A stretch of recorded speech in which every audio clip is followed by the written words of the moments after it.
The bilateral relations between South Africa and China are very, very strong. As you know, President Xi Jinping had a very successful state visit last August, just before the BRICS summit. A lot of agreements were signed, which shows there's practical cooperation between the two countries. You know, through BRI and FOCAC, we've really had a lot of successes. When we talk of infrastructure, when we talk of ICT, people-to-people exchanges are really excellent, whether it's health, tourism, arts and culture. We exchange students a lot. Our scientists are cooperating. We're reforming our visa system so that it can also be friendly to our Chinese tourists who are continuing to increase.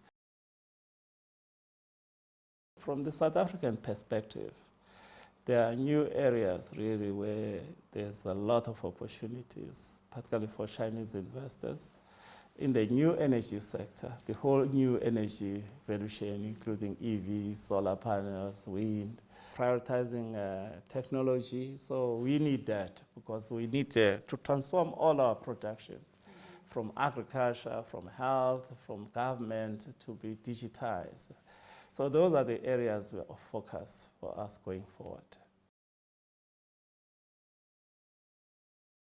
That is a relation of trust, it's a relation of solidarity. When you face your own problems at the UN, African countries were first, poor as they are, to stand to say China must take its rightful place.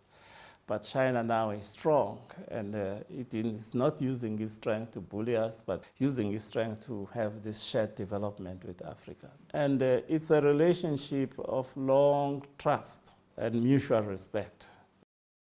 Africa is now implementing this Agenda 2063. It's a very important program for Africa. You are implementing your second centenary goal, and the FOCAC becomes that bridge to make these key programs meet. We expect when the leaders meet, they'll come up with a very strong declaration and implementation plan representing basically the vibrancy of the relationship between Africa and China. We also expect that some of the key outcomes may focus on some of the areas like industrialization of Africa,